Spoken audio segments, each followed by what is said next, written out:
I know it feels early to start thinking about the Olympics. It feels like just yesterday we crowned Italy and France as the champions in Paris in 2024. But in reality, we're pretty close to the halfway point between Paris and LA. And we've also seen some recent changes to the qualification process. And since that process starts this year in 2026, I think it's a good time to start talking about how your favorite players are going to get to LA 2028. Back in December, the FIVB announced the new qualification systems for LA 2028. As always, there's going to be 12 teams per gender. The host always gets a spot, so that means the USA is automatically qualified for the 2028 Olympics. Now, there is going to be 3 key pathways to be able to make the Olympics in 2028. First and foremost, we have the Continental Championships. That means 5 spots are going to go to the winners of the Continental Championships. This 1 spot from Asia, 1 spot from Africa, 1 spot from Europe, 1 spot from North America, and 1 spot from South America. Win your zone, you go to the Olympics. Pretty simple. Next up is going to be 3 quota places per gender via the Volleyball World Championships. Now, that means that the World Championships next year in 2027, and yes, I know they're now called the World Cup. I think that's stupid. We're not going to talk about it this much in this video, but in 2027, at the World Championships, the 3 highest ranked teams who are not yet qualified will qualify for the Olympics. We'll talk about that and its implications a little later in this video. Finally, we have, just like we did in 2024, we have the 3 final spots will be made up by the highest ranked teams not yet qualified at the end of the VNL 2028 preliminary phase. So if you're the highest ranked team, it doesn't matter where you're from, what continent you're from. If you're ranked high enough, probably within the top 12 at the very least, you'll be going to the Olympics as well. Now, obviously, I have some thoughts about this, and we'll get to that. But the FIVB has been tinkering with this system now for a few different editions. They pretty much went off the exact same model for years and years and until 2020 when they started to change it up a little bit. So this is essentially going to be the 4th different iteration of qualification that we've seen since they started changing things up in 2016. And now, before I give my thoughts on the qualification process for 2028, I do think that there's a little bit of context needed to understand kind of where I'm coming from. So I'm going to give you a little bit of a history lesson. I'm going to go back to 2016 and start there because every edition leading up to that pretty much used this exact model. So as always, there's 12 teams. Host team always gets a spot. 2 teams were qualified via the World Cup. And now the World Cup is a now defunct competition. It's not the current World Cup that is now the World Championships. It's a completely different competition that always ran in Japan, and it always ran the year before the Olympics. Now, the World Cup made up of Japan, the world champions, and then the top 2 teams from each zone. It didn't matter. Sometimes they qualified via world ranking points. Sometimes it was via their continental championships, or sometimes there was other competitions to be able to qualify for the World Cup. But regardless, because it was 2 teams, other years there was 3 teams, but that was the first step of qualification. You needed to qualify via the World Cup. Next up, you had the Continental Qualifiers. Now, it was a little different than what we're going to be seeing in 2026. Instead of running it off of the Continental Championships, they did a specific Olympic qualifying tournament. And now you'll notice that essentially in 2016, we had 1 qualifier from South America, 1 from Europe, 1 from Africa, and 1 from North America. And the Asian qualifying tournament actually was ran at the same time as the World Qualifier, or what we called at the time, the Last Chance Qualifier. So the Last Chance Qualifier gave 4 spots to the Olympic tournament to make up the 12 total spots. Now, as with every system, there were some pros and cons to this. A, there was a lot of opportunities to qualify, right? There's technically 3 different opportunities: World Cup, Continental Qualifiers, and then the Last Chance Qualifiers. And this made you earn your spot. You had to win your spot in direct competitions associated with the Olympics to be able to go to the Olympics. And then finally, there was a lot of drama. There was drama at the World Cup, there was drama at the Continental Qualifiers, and then there was drama at the Last Chance Qualifiers as well. The con to this system is that you didn't necessarily have the best teams there, right? We know that the best teams majoritarily come out of Europe. And at the World Cup, you only had 2 teams from Europe, and it was filled up with kind of everyone else. So it was kind of a weighted tournament. And that went even more so for the Last Chance Qualifiers, where it was going to be the 2nd and 3rd best teams from North and South America and Europe and Africa. Notice how I didn't say Asia, because back then, the Asian qualifier was actually run in conjunction with one of the last chance qualifying tournaments. And this is where it was heavily weighted towards Japan qualifying for the Olympics. They didn't have to qualify for the World Cup and still got to compete. They didn't even need to qualify for the Asian qualifier. And by hosting it in conjunction with the last chance qualifier, they essentially gave themselves 4 chances to be able to qualify for the 2016 Olympics. And now these last chance qualifiers were kind of a joke. First and foremost, you didn't necessarily have the best teams there because it was the second and third place teams from North America, from South America, from Africa, and from Europe. So ultimately, if you were playing in Europe where all of the best teams were, it was going to be difficult for you to qualify because every zone was given the same amount of chances. But then also, because Japan kind of had a monopoly on this, they were also getting the best teams. And it turned out in a situation where in the tournament in Japan, you had the 2 teams from Europe, the second best team from North America, and the second best team from South America. So if we look at the tournaments in 2016, for example, in Japan, you had Poland, Iran, France, Canada, Australia, China, Japan, and Venezuela. Japan essentially giving themselves, and all Asian teams technically, 4 chances to be able to qualify for the Olympics, right? There was the Asian spot, but then there was also those top 3 spots. And now what made this difficult and what made it janky is the fact in the other tournament, you had 3rd place from Norseca, or North America, 3rd place from South America, and then the 2 African countries. So you had all of the top teams in one tournament, and then all of the bottom feeders who normally would never get a chance, one of them was getting to go. And I remember back in 2016 at the Norseca Continental Qualifier that happened in Edmonton, there was a lot of discussion about this. Mexico ended up being able to qualify for the Olympics because they upset Puerto Rico in an epic 5-setter. And while they got to go and host their Olympic tournament against Chile, Tunisia, and Algeria, Canada had to go play in Japan with some of the heavyweights. Still qualified though. Now, this wasn't the only issues with this qualifying process either. It was also a really long process. It lasted essentially 2 entire years. Like if we just take the North American teams, first, there was a qualifying tournament for the World Cup. Then there was the World Cup. If you didn't qualify through the World Cup, then there was the Continental Qualifier. And if you didn't qualify through the Continental Qualifier, there was the Last Chance Qualifier. So in 2015 and 2016, you would play in 2015 the World League, the World Cup qualifier, your Continental Championships, then the World Cup. You'd play the Continental Olympic qualifier in early 2016. It was in January. Then you'd play in the World League. And then after that, it was the Last Chance qualifier.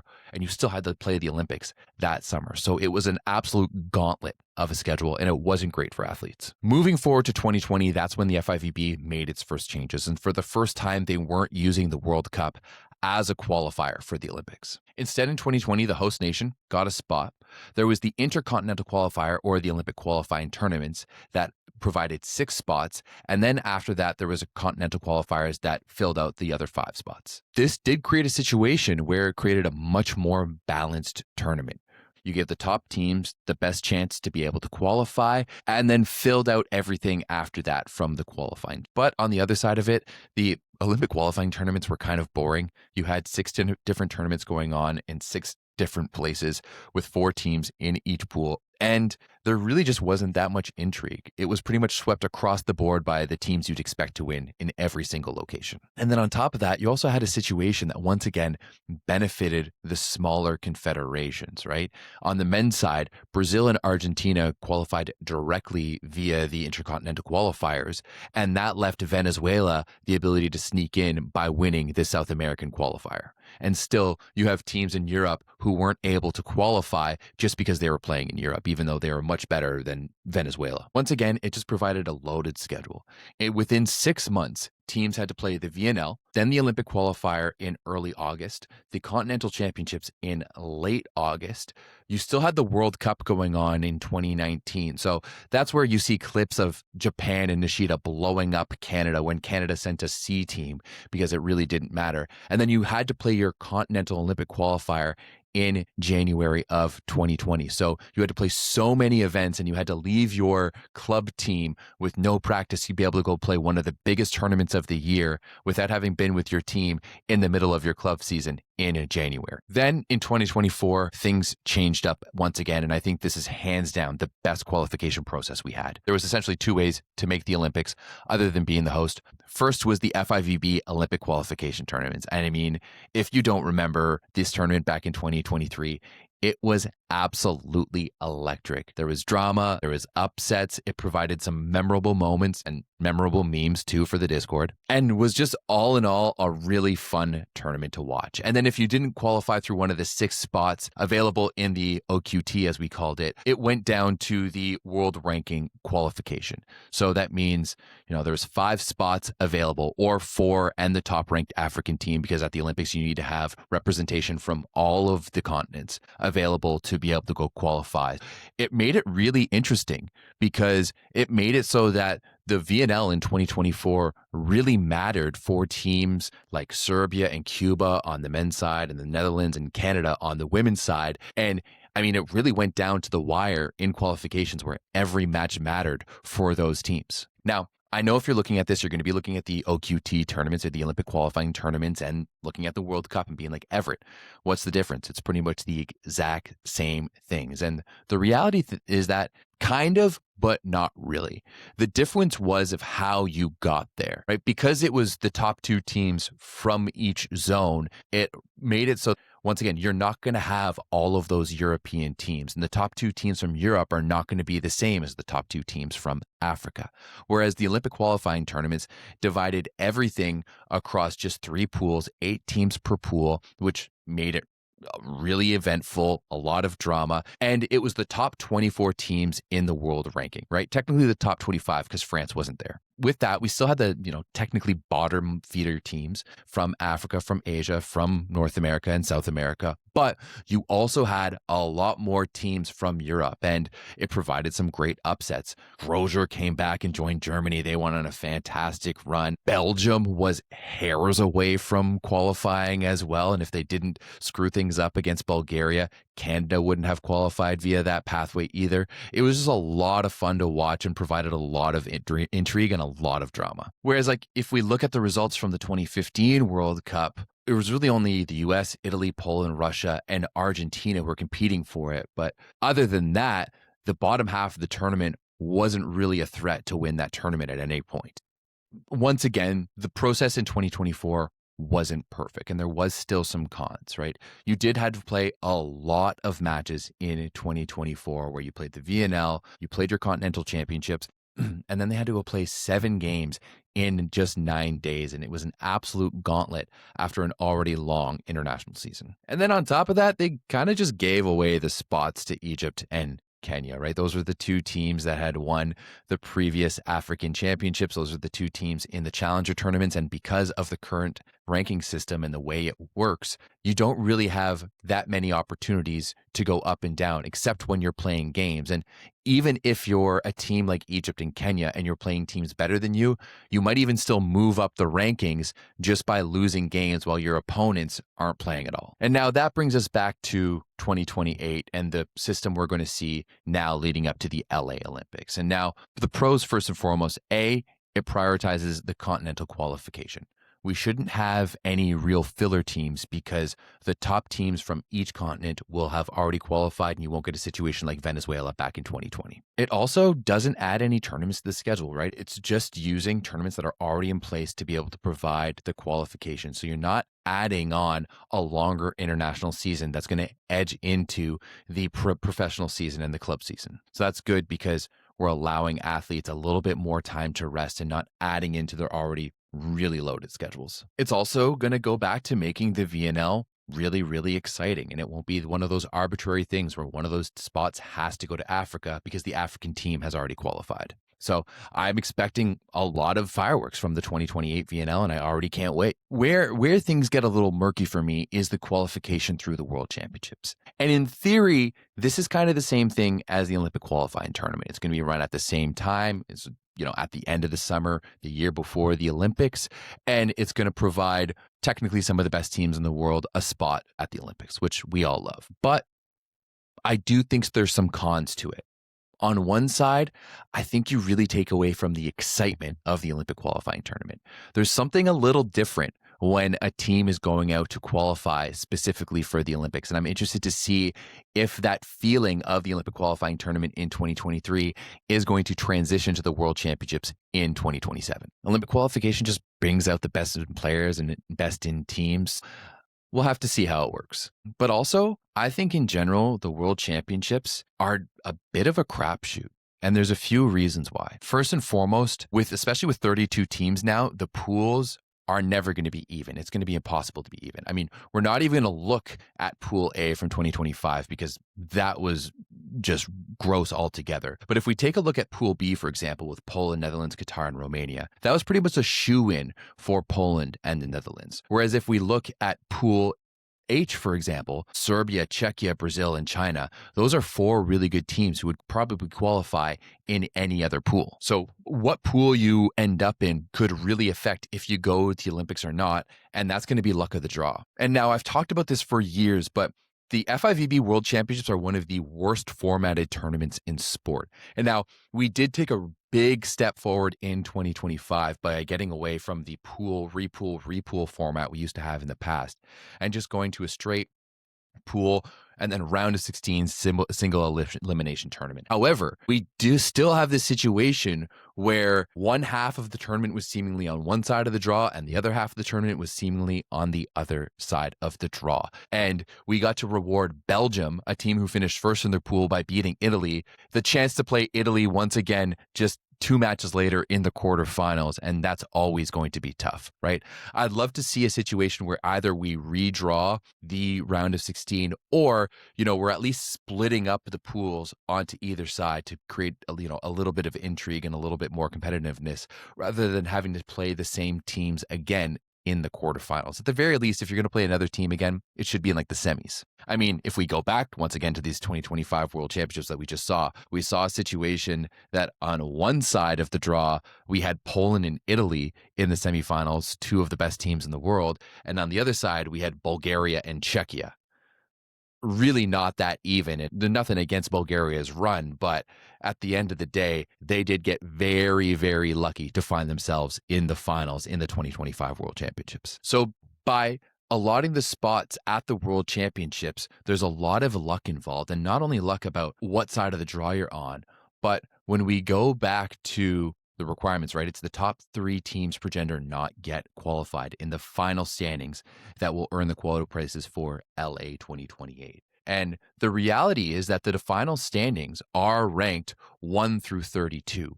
But we don't play out those quarterfinal matchups or those round of 16 matchups to determine, who finishes 5th, 6th, 7th, and 8th. And that could be a really big determining factor when qualifying for the Olympics in 2028. Because all you need is more than one already qualified team in the semifinals. So 2 already qualified teams or more in the semifinals to send those qualification spots down into the quarterfinals. And let's be honest, with the US already qualified, and then you've got the champions from South America, which is generally Brazil, there's a big chance for controversy now with those 3 qualifying spots from the World Championships. So to look at this, you got to see, the final ranking of the tournament is based on teams' combined ranking system. So when we go over to the teams' combined ranking system, they determine the rankings based off a few things. 1, position of the team in the pool. So once again, we go back to that Pool B situation where Netherlands and Poland were in a much easier pool. That's going to give them obviously the advantage. 2, number of victories and matches won, matches lost. It's kind of the exact same thing. 3 is the points. So you get 3 points for a 3-0 or a 3-1 win, 2 points for a 3-2 win, and a 1 point for a 2-3 loss. Once again, it's really going to determine the quality of your schedule over the course of the tournament. And then finally, it's going to go down to your set quotient, which is sets won divided by sets lost, and then your points quotient, which is your points won versus point loss. And then there's a tie where it goes head to head, which, may or may not be a thing, but it becomes basically down to the smallest margins, and it could allow a lesser team who has had a much easier path to the quarterfinals, a spot at the Olympics. And, if we're just going to look at the qualification, for example, a lot of these teams sitting in like the 9 to 16 range are going to be the second place finishers from their respective tournaments. So if we look at Tunisia, for example, they technically got 12th, and yet they finished first in their pool by beating up on Philippines and Egypt. They got lucky there. Or, if we're going to go back and use, my situation here, Canada would not qualify ahead of the Netherlands, even though Canada in their pool had to play against Turkey and Japan, whereas the Netherlands had to play against Qatar and Romania. So it's going to potentially cause some controversy here because we don't play out for those spots. And if you make the quarterfinals, you're just hoping that one of those spots maybe trickles down to you, right? What happens if we get into a situation where the final four, in either the men or the women, is kind of like USA, Brazil, Japan, and Italy? Right? And those four teams, or those three teams in the USA, have won their continental qualifiers. That means three of the teams who were in the quarterfinals, who lost in the quarterfinals, are going to move on. And the one team who likely probably had one of the hardest paths to get to the quarterfinals isn't going to be rewarded at all. That might be a little tough. At the end of the day, I don't think you're ever going to find a perfect system that will please everyone. Someone is always going to be upset, and it's probably going to be because their team didn't qualify. Personally, I thought what we had in 2024 was perfection. I thought was awesome. The qualification process was electric, and it resulted in the best Olympic tournament of all time. All of the best teams in the world were there, and if you weren't one of the top-ranked teams in the world, you had to win your way in like Germany did at the Olympic qualification tournament. It was definitive. You could point out exactly why your team didn't or didn't qualify. And I know this so well because as a Canadian fan, we were a hair away, and just there was a few points throughout that process that had we won one match, we would have qualified for the Olympics. All I want is the 12 best teams or the 11 best teams and the African representative to be there and compete for Olympic gold. I want volleyball to put its best foot forward the one time every 4 years our fans actually care about volleyball and the rest of the world realizes we exist again. Now, I hope this is the system to be able to do that. I really do. I don't think it's the worst system we've ever seen, but I don't think it's the best either. So we'll have to see what goes. I'm crossing my fingers, but I'm not sure.